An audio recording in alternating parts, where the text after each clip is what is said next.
ગુજરાતમાં લોકશાહીના પાયા સમાન સ્થાનિક સ્વરાજની ચૂંટણીઓની જાહેરાત થઈ. અત્યારે ફોર્મ ભરાવાની પ્રક્રિયા ચાલે છે. ગુજરાતને ભય, ભૂખ અને ભ્રષ્ટાચાર મુક્ત ગુજરાતના સપના દેખાડી મતદારોને છેતરી અને સત્તા મેળવનાર ભારતીય જનતા પાર્ટી સત્તા મળ્યા પછી કૌભાંડ, કડદા અને કમિશનમાં એટલી બધી લિપ્ત થઈ ગઈ કે હવે એને મતદારો સામે જતા ડર લાગે છે. મતદારો સુધી પહોંચવામાં ડર લાગે છે. ભારતીય જનતા પાર્ટી રઘવાઈ થઈ છે. ચૂંટણી જાહેર થઈ એના પહેલાં 100થી વધારે નેતાઓ અને કાર્યકર્તાઓ આમ આદમી પાર્ટીના એમને ખોટા કેસમાં સંડોવવામાં આવ્યા. એ છતાં આમ આદમી પાર્ટી મજબૂતીથી લડતી રહી, મેદાનમાં લોકોની વચ્ચે રહી અને જે રીતે લોકોનો પ્રતિસાદ મળ્યો એના કારણે ભારતીય જનતા પાર્ટી વધારે ને વધારે રઘવાઈ થતી જાય છે. જેમ જેમ દિવસ જાય છે એમ એને સત્તા સરકતી દેખાય છે. ગઈકાલે દક્ષિણ ગુજરાતમાં એક ચૂંટણી અધિકારી મામલતદારે આત્મહત્યા કરવી પડી. ત્યાં સુધીનો ત્રાસ એ ના માત્ર રાજકીય પક્ષોના કાર્યકર્તાઓ, ઉમેદવારો અને ટેકેદારો ઉપર ગુજારી રહ્યા છે, પરંતુ સરકારી કર્મચારીઓ જે અત્યારે ચૂંટણીની ફરજમાં છે એમના ઉપર પણ એ હદે દબાણ કરી રહ્યા છે કે માણસે છેલ્લે આપઘાત કરવો પડે. ગઈકાલે અને પરમ દિવસે થરાદ જિલ્લામાં બોરોલ સીટ ઉપર અમારા 2 મેન્ડેટ ગયા હતા ભૂલથી.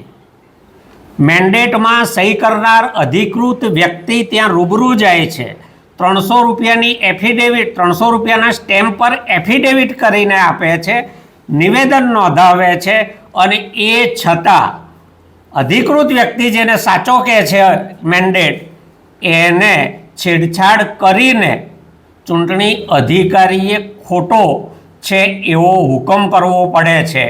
ચૂંટણી અધિકારીના ચહેરા ઉપરની લાચારી, થઈ રહેલું દબાણ, ભવિષ્યમાં એમના ઉપર કાનૂની રાહે આવી પડનારી આફતો, આ બધું સાફ વંચાય છે અને છતાં એણે મજબૂરીવશ ખોટો હુકમ કરવાની ફરજ પડે છે.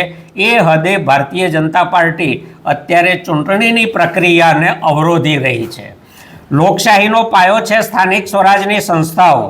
ભાજપે 32 વર્ષ કરતાં વધારે ગુજરાતમાં સત્તા ભોગવી છે અને 32 વર્ષના શાસન પછી કામને નામે, પોતે કરેલી મતદારોની સેવાને નામે મત માગવાને બદલે અત્યારે ઉમેદવારોને ડરાવવા પડે છે, ધમકાવવા પડે છે, લલચાવવા પડે છે અને આવા એમની સામે ઉમેદવારી કરનાર તમામ ઉમેદવારો, એમાં ખાસ આમ આદમી પાર્ટીના ઉમેદવારો જેમને લોકોનું વધારે ને વધારે સમર્થન મળી રહ્યું છે, એમના ઉપર દબાણ વધારી રહ્યા છે. ભારતીય જનતા પાર્ટીને હું આપના માધ્યમથી સ્પષ્ટ કહેવા માગું છું કે તમને જે દેખાય છે એ જ અમને પણ દેખાય છે.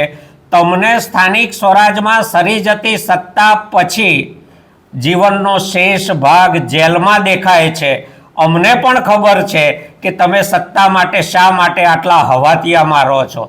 તમે જાણો છો કે તમે જે કૌભાંડો કર્યા છે, તમે જે ગુજરાતના લોકોના કડદા કર્યા છે, તમે જે કોન્ટ્રાક્ટોમાં કમિશન ખાધા છે, એ બધાનું અંતિમ પરિણામ જેલ છે. એટલે એન કેન પ્રકારે તમે સત્તા ટકાવી રાખવા માગો છો. આજે તમે ઉમેદવારો ઉપર દબાણ કરો છો, ભવિષ્યમાં તમે મતદારો ઉપર પણ દબાણ કરી શકો. મતદારોએ પણ જાગવાનો સમય છે કે આજે જે લોકો સત્તાના બળે ઉમેદવારોને ડરાવવા, ધમકાવવા, લલચાવવાની કોશિશ કરે છે, ટેકેદારોને ટેકો પાછો ખેંચવા માટે ફરજ પાડે છે, પોલીસને આગળ કરે છે, એલસીબીના જવાનો ઉમેદવારોને ફોન કરીને લાલચ આપે છે, ધમકાવે છે, ફોર્મ પાછું ખેંચવાનું દબાણ કરે છે. અમારા પ્રાંતિજના એક ઉમેદવારને એના ખેતરમાં 600 પેટી દારૂ ઉતર્યો છે એટલે તમે પોલીસ સ્ટેશન આવી જાઓ.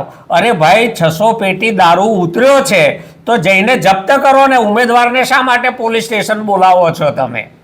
કોઈ દારૂ ઉતર્યો નથી, દારૂ સાથે કોઈ લેવા દેવા નથી. દારૂના નામે ડરાવી પોલીસ સ્ટેશનમાં બોલાવી અને વિડ્રોવલ ફોર્મ સહી કરાવવાનો આખો કારસો હતો.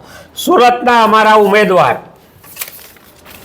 વોર્ડ નંબર 18ના ઉમેદવાર, આ ફરિયાદોનો બહુ લાંબુ લિસ્ટ છે, એમાંની મુખ્ય હું તમારી સામે રજૂ કરું છું. સુરતના વોર્ડ 18ના ઉમેદવાર ગૌતમ પટેલ અને એમના પરિવારને રાતભર ડરાવ્યા, ધમકાવ્યા, કોર્ડન કરી રાખ્યા. સવારે ના છૂટકે આપ નેતા રજનીકાંત વાઘાણી અને બીજા લોકોએ જઈ અને એમને છોડાવવા પડ્યા. કચ્છના રાપરમાં આમ આદમી પાર્ટીના ઉમેદવાર ભાણાભાઈ મકવાણાને હાથ પગ તોડી નાખવાની અને જાનથી મારી નાખવાની ધમકી આપવામાં આવી. મહેસાણાના વિસનગરની કામલપુર ખ બેઠકના આપ ઉમેદવાર પુરીબેન પ્રજાપતિને માનસિક ત્રાસ આપી, ડરાવી, ધમકાવી અને એમના દીકરા ઉપર ભાજપના કાર્યકર્તાઓએ હુમલો કર્યો. ઝઘડિયા તાલુકાની ગોવાલી બેઠકના ઉમેદવાર સાવનભાઈ વસાવાને ફોર્મ પાછું ખેંચવા એલસીબીમાં ફરજ બજાવતા જયરાજસિંહ ખાચર દ્વારા માનસિક દબાણ કરવામાં આવે છે. અમદાવાદની ઇન્ડિયા કોલોની વોર્ડ નંબર 22ના ઉમેદવાર ભાવેશ કાકડિયાને પૈસા ઓફર કરાયા. પોરબંદરના તમામ ઉમેદવારોને હેરાન કરવામાં આવ્યા, પૈસા ઓફર કરવામાં આવ્યા, ધંધા બંધ કરાવી દઈશું એવો ડર બતાવવામાં આવ્યો અને સાથે વોર્ડ નંબર 3ના ઉમેદવારને 2 વર્ષ જૂના ખોટા કેસમાં પોલીસ પકડીને લઈ ગઈ છે. અત્યારે ક્યાંય પણ ફરિયાદ કરીએ, કોઈ ફરિયાદનું પરિણામ મળતું નથી. મહેસાણા જિલ્લામાં ગાંભુ તાલુકા સીટના ઉમેદવાર પ્રાચીબેન આશિષકુમાર પટેલ પાસે ભાજપવાળાઓએ સામાજિક દબાણ ઊભું કરી અને ફોર્મ પાછું ખેંચાવ્યું. એવી જ રીતે સંખલપુર તાલુકા સીટના ઉમેદવાર 11/4થી કોઈના સંપર્કમાં નથી. એમને ભાજપવાળા ક્યાં લઈ ગયા, શું છે, અમે લોકો પણ જાણતા નથી. ઉમેદવાર અમારા છે. રાંદેર જિલ્લા પંચાયત અને નક્કી કરેલા ઉમેદવારો સિવાય અન્ય ઉમેદવાર પોતે ઊભા કરે છે, ક્યાંકથી મેન્ડેટ કોઈક રીતે મેળવે છે અને પછી અમારા ઉમેદવારની ઉમેદવારી રદ કરાવે છે. જે થરાદમાં અમે જઈને રૂબરૂ એફિડેવિટ સહિતની રજૂઆત કરવા છતાં કોઈ પરિણામ ન મળ્યું. ખોટું હતું એ સાચું થયું અને સાચું હતું એને અધિકારીએ દબાણમાં ખોટું હોવાનો હુકમ કરવો પડ્યો છે. આપના માધ્યમથી હું ગુજરાતના મતદારોને કહેવા માગું છું કે ભારતીય જનતા પાર્ટીનું જે અસલ સ્વરૂપ હતું એનો જન્મ ગુલામી, સરમુખત્યારશાહી માટે થયેલો છે. એની ગળથૂથીમાં ઝેર રોપાયેલું છે, ઝેર પીવડાવાયેલું છે અને એટલે એ ડર, ધાકધમકી અને લાલચ સિવાયનું કોઈ રાજકારણ ભાજપને આવડતું નથી. આપણે કેન્દ્રમાં પણ પહેલીવાર સત્તા માટે એમણે જે વાયદા કર્યા હતા એ આપણે બધા જાણીએ છીએ, એમાંના કોઈ પૂરા થયા નથી. ગુજરાતમાં પણ જે વાયદા કર્યા હતા એમાંના કોઈ પૂરા થયા નથી અને લોકોને છેકથી લાઈનોમાં ઊભા રાખીને નોટબંધીથી શરૂ થયેલી લાઈનો અત્યારે ગેસના બાટલાએ આવીને અટકી છે. એટલે ભાજપ જાણે છે કે સ્થાનિક સ્વરાજની ચૂંટણીમાં મત એમને મળવાનો કોઈ શક્યતા નથી. ગ્રામીણ વિસ્તારોમાં ઘૂસવું એમના માટે અઘરું છે. કાર્યકર્તાઓને ખેસ પહેરીને ગામમાં ઘૂસવામાં સલામતી નથી દેખાતી. એટલો બધો આક્રોશ મતદારોમાં છે. ત્યારે એક જ જે ઉપાય બચે છે કે હરીફ ઉમેદવારોને બધાને મેદાનમાંથી હટાવી દેવા અને બિનહરીફ થઈ જવું. આ બિનહરીફ થવા માટેના હવાતિયા છે.